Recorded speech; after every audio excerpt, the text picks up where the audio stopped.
Hello, ladies and gentlemen. Today, I want to talk about the dollar dominance and why the dollar is the number one or the world currency, basically, that is currently shifting as we're speaking. And we can go through a RT article that goes like this: Dollar dominance coming to an end by Jim Rogers. U.S. policies and mounting concerns over creditworthiness are dragging down the greenback, the investor says. The U.S. dollar is starting to lose its leading position across the globe as Washington has become the world's largest debtor, famed investor Jim Rogers told Sputnik News agency on Wednesday.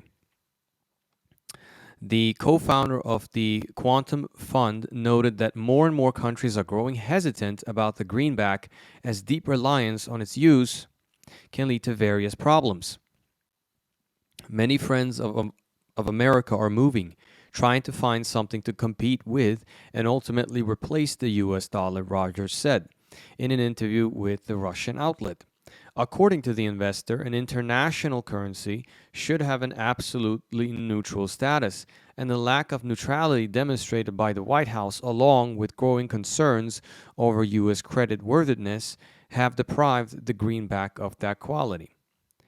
Um, I agree with him, but I think one more thing that, as we spoke about in our previous video that we uploaded last night, is that people just don't trust the United States. It's a erratic empire that is acting absolutely in the most crazy ways right now. I mean, in a collapsing empire is actually far more dangerous than a strong empire, because collapsing empires are impulsive, basically, right? And we saw with the confiscation of or attempted confiscation of the $300 million was $1 billion dollar reserve, uh, the Russian dollar reserve, that the EU and the United States claimed that they wanted to take from Russia, basically, and they claimed that they wanted this money to rebuild Ukraine and all this nonsense. But yeah, let's just keep it 1,000. There's a lot of people that just want to get rich. Um, so, but anyway, many people are starting to say, wait a minute, I don't know if we want to use that money because it will have a problem someday, he said. But also, the world's international currency is supposed to be completely neutral. Anybody can use it for anything you want, but now Washington is changing the rules, and if they get angry at you, they cut you off. And by cutting you off, he is also talking about sanctions, right? So, because the dollar is the world currency and countries they trade in basically in dollars, right? So if you sanction a country, yeah, basically it's going to be very hard to deal with that country. And on top of that, you're going to cut them off from the SWIFT system. So Rogers explained that a growing number of countries are now seeking an alternative to the greenback, adding that the Chinese yuan could replace the US currency as the most common means of conducting international settlements. Russia has been boosting economic ties with China over the past few years, adopting the yuan in an international trade. In early April, the Chinese currency replaced the dollar as the most traded foreign currency in Russia. Moreover, the yuan continues to penetrate a number of other markets around the world. It will happen. It has always happened, and America's time is coming to an end. The American dollar this time is coming to an end, Rogers concluded. No currency has been on top for more than 150 years. Nobody has always been on top, so it's always happened. No, it's correct about that. Do I think the American influence will completely disappear? Absolutely not.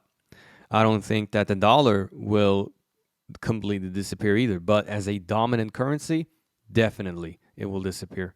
In the sense of, that countries will always want to deal in dollars. That's not going to happen. Uh, and I thought we can go through maybe some stuff why the gold standard is, well, why the dollar is the gold standard. And there were a few sites that I checked out, and I thought we can, like, you know, have a brief summary of it. But this is Investopedia, and they talked about why basically the U.S. dollar is uh, the what do you call it? The dominant currency. So, the Federal Reserve Act of 1913 created the Federal Reserve Bank to respond to the unreliability and instability of currency system that was previously based on banknotes issued by individual banks. This was the same time that the U.S. economy became the world's largest, surpassing that of the United Kingdom. World commerce still centered around the UK, though, as the majority of transactions took place in British pounds. The majority of developed countries pegged their currencies to gold as a way to stabilize currency exchanges. But when World War I broke out in 1914, many countries suspended their use of the gold standard to pay their military expenses with paper money, which devalued their currencies. Britain, though, held to the gold standard to maintain its position as the world's leading currency and found itself borrowing money for the first time during the third year of the war. The United States became the lender of choice for many countries that wanted to buy denominated U.S. bonds. Uh, Britain finally abandoned the gold standard in 1931, which decimated the bank accounts of international merchants who traded in pounds. By then, the dollar replaced the pound as the leading international reserve currency. And now we go to the Bretton Woods Agreement. And I've spoken about that before when we were talking about why Saudi Arabia wanted to move away from the US dollar and trade in different currencies. One of them is the yuan currency, I believe. So, the Bretton Woods Agreement. As it did in World War I, the United States entered World War II well after combat began. Before it entered the war, the United States served as the Allies' main supplier of weapons and other goods. Most countries paid in gold, making the U.S. the owner of the majority of world's gold by the end of the World War. This made a return to the gold standard impossible by the countries that depleted their reserves. Delegates from 44 Allied countries met in Bretton Woods, New Hampshire in 1944 to come up with a system to manage foreign exchange that could not disadvantage any country. The delegation decided that the world's currencies would no longer be linked to the gold, but could be pegged to the US. That's because the greenback was in itself linked to gold. The arrangement came to be known as the Bretton Woods Agreement. It established the authority of central banks, which would maintain fixed exchange rates between their currencies and the dollar. In turn, the United States would redeem US dollars for gold on demand. Countries had some degree of control over currencies. In situations wherein the values of their own currencies became too weak or too strong relative to the dollar, they could buy or sell their currency to regulate the money supply. The US dollar becomes the world's reserve currency.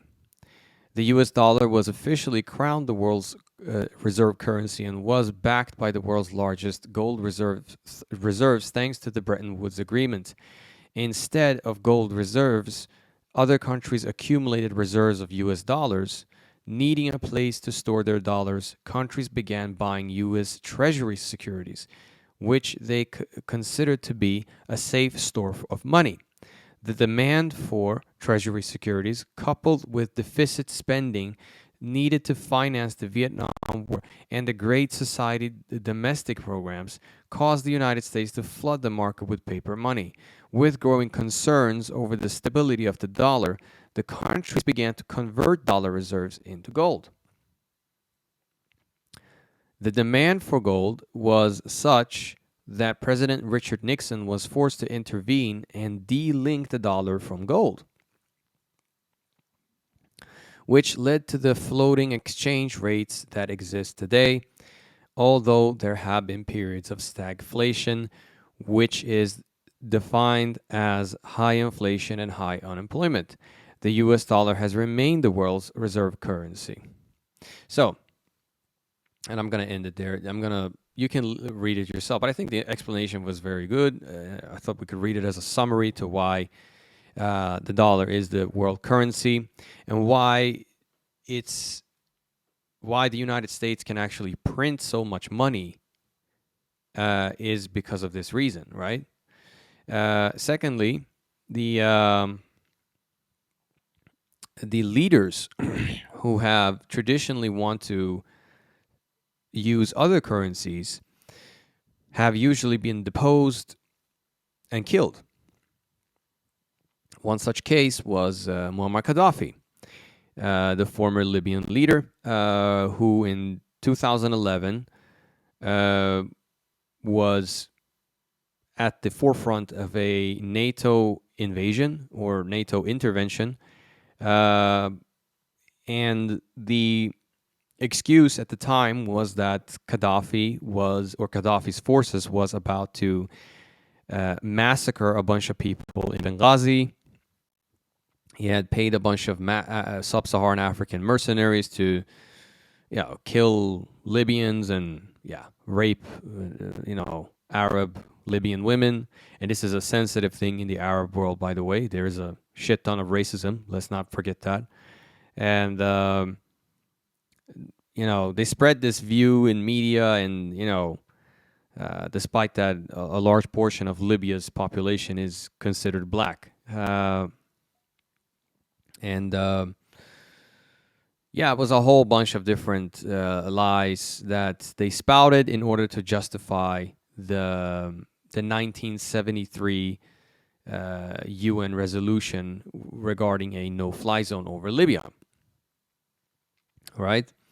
So NATO ended up backing the NTC rebel groups, whom to a large degree consisted of anti-African militias as well as Salafist groups, such as the Libyan Islamic Fighting Force, which was headed by Belhaj Hakimi.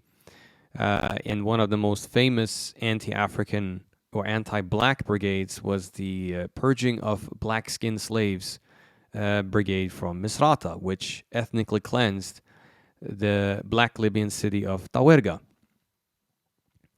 But why was this intervention so, or why was it justified, or why did they do it, so to speak? Not justified, but why did they do it? Well, that's because Gaddafi had already in 1996 wanted to, trade in a gold dinar currency. He suggested it once again in 2010 and again in 2011. Plus, he wanted to create a African central bank, and this gold dinar currency would outcompete, for example, not just the dollar, but the FRC or the franc currency in the Francophone countries. That's why France was so adamant in pushing the NATO intervention, the imperialist intervention and destruction of Libya, which in the long haul was an assault on the African peoples and continents. We have another example, Iraq. Saddam Hussein, he wanted to stop selling Iraqi oil in dollars and wanted to do it in euros instead. Sanctions followed, and in 2003, March of 2003 to be specific, an illegal invasion of that country was sparked. And now you have Russia and China that are leading de-dollarization, but the United States cannot depose these countries the way they did with Libya and Iraq, because Libya and Iraq were, compared to the United States, militarily very weak. They are tribal societies. Their societies are not very unified in that sense. They're easy to divide and conquer.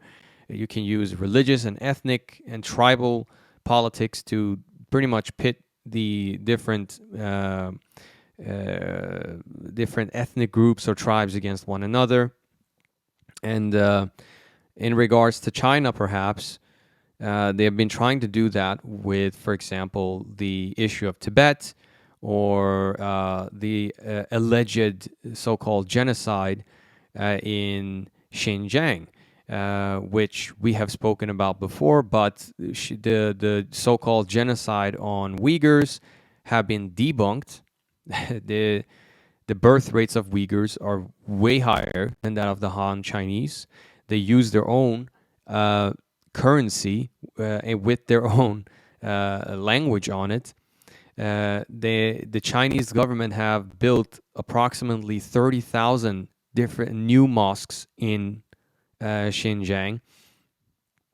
And they have brought people out of poverty in this region, but the Western sanctions actually increases poverty in these regions, because some companies are scared to hire Uyghurs because of Western propaganda that the Chinese companies or the Chinese government is using Uyghurs as slave labor.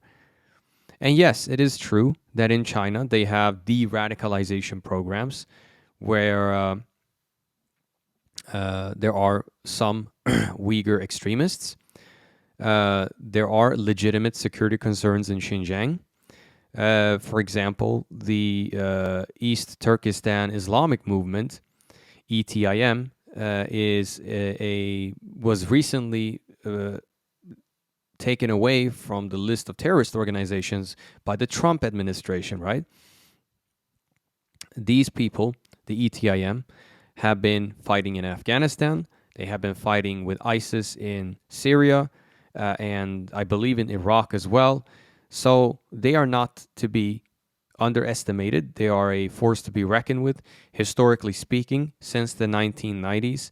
Pan-Turkist and Salafist groups have, and individuals have been carrying out a lot of knife attacks, bombings, I believe shootings as well.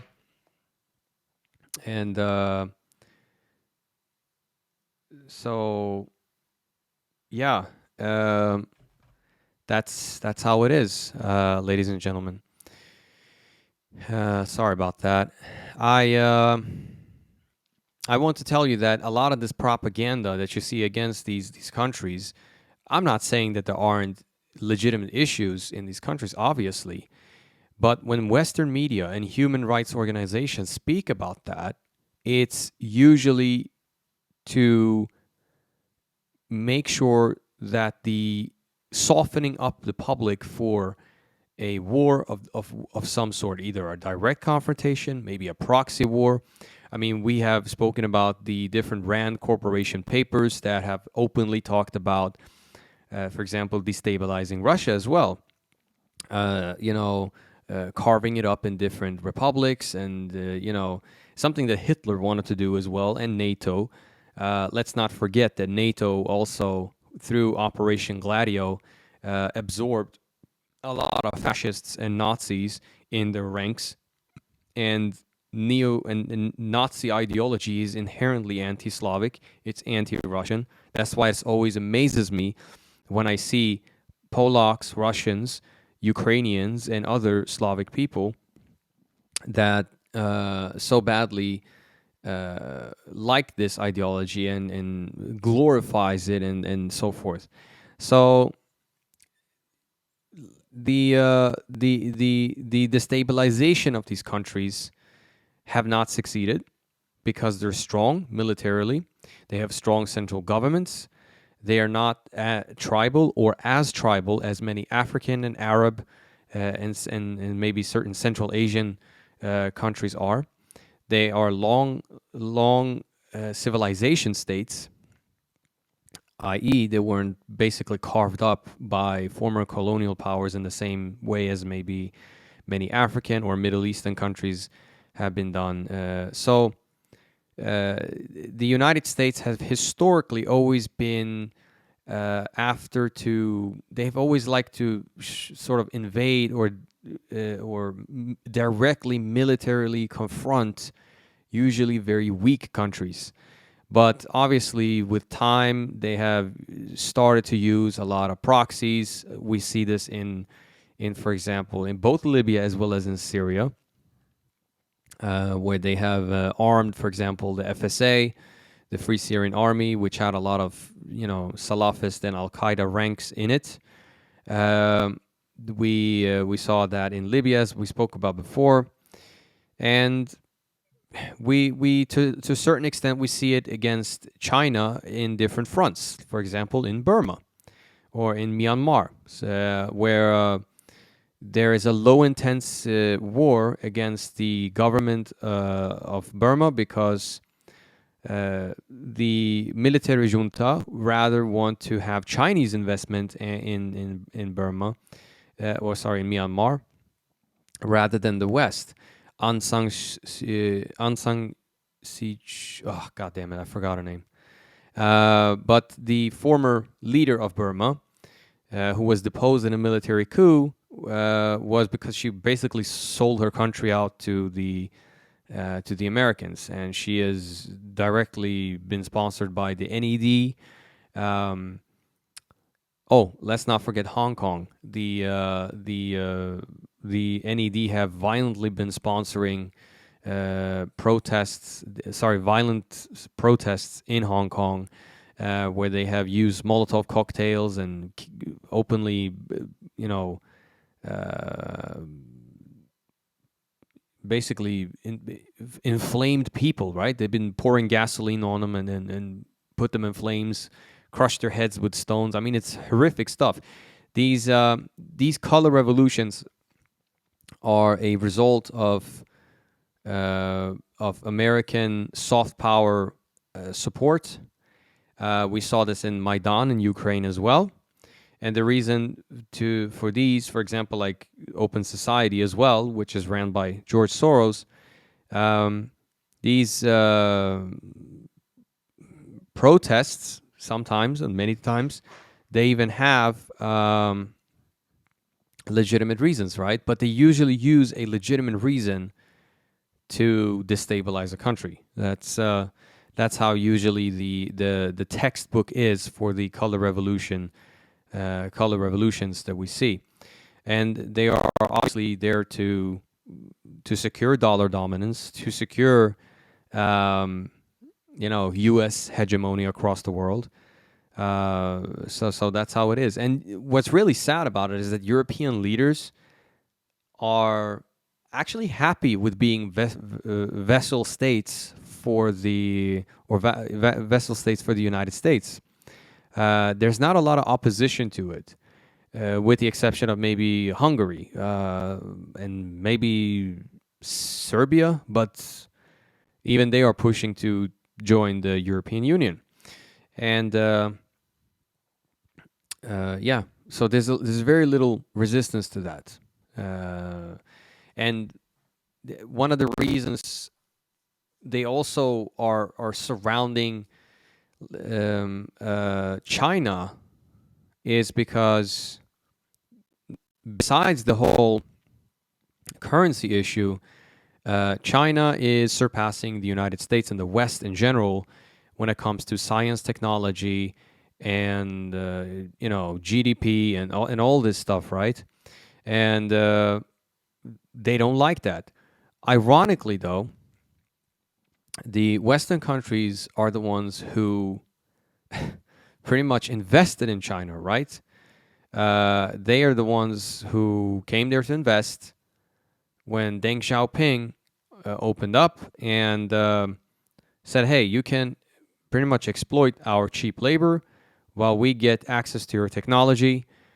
When the Chinese started to copy, as they always call it, because Asians or Chinese people are never smart enough to develop their own things, right? They always copy. And sure, there was copying in the beginning, obviously. But now the Chinese have created their own smartphones. They have created their own AI technology. I mean, they are surpassing the United States in these things. And it makes sense because China has a much larger population than the United States. So obviously, through their schools, they're going to graduate more and more people. But let's keep it 1,000. A lot of people in the West really do not want to study like that anymore. The societies here are crumbling slowly. A lot of people rather want to study maybe humanistic things, among them, like international relations, perhaps. But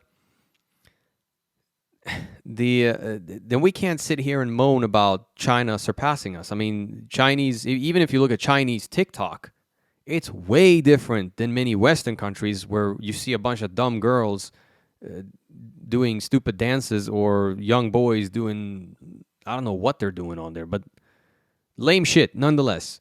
In China, when they are doing TikTok, they do it to look at, for example, engineering, science, and so forth, to learn things basically.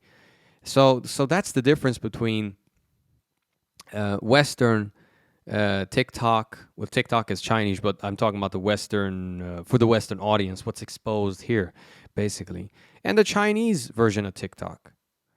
So big difference. They have a different culture. They have a different work ethic that I have to definitely respect.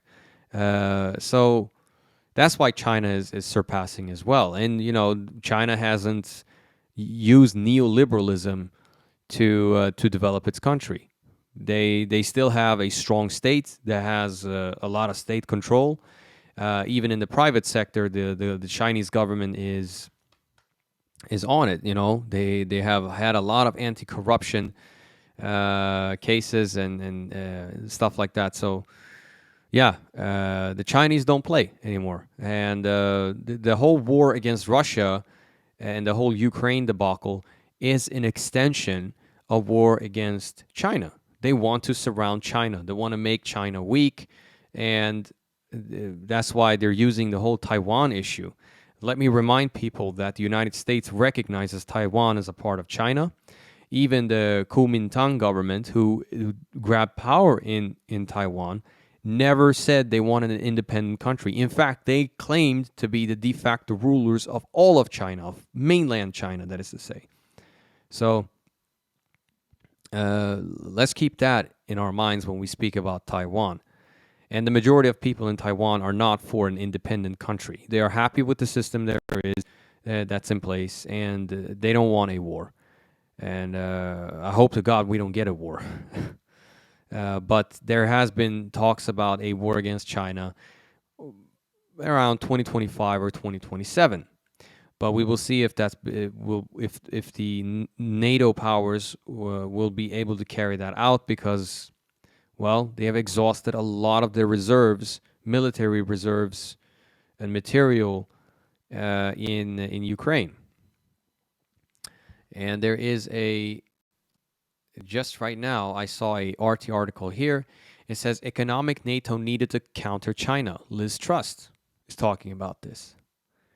So even the Europeans are willing to sacrifice their own economies. Oh, they're already doing it now with the whole Ukraine issue. Now they want to even do it with regards to China. This is insanity, if you ask me. But European leaders don't have a lot of backbone or spine, actually. So I'm not surprised at all, to be honest. But that was a long rant, I guess, slash explanation to why we have the dollar dominance and why it is fading away, basically, because countries are getting sick and tired of being bullied around as soon as they don't want to follow the dictates of Wall Street, London, and other places. So Thank you, ladies and gentlemen, for checking out my stuff. Please hit the subscribe button, hit the like button, and hit the notification bell if you want more, if you want material, and if you don't want to miss it, basically. So stay blessed. Bye.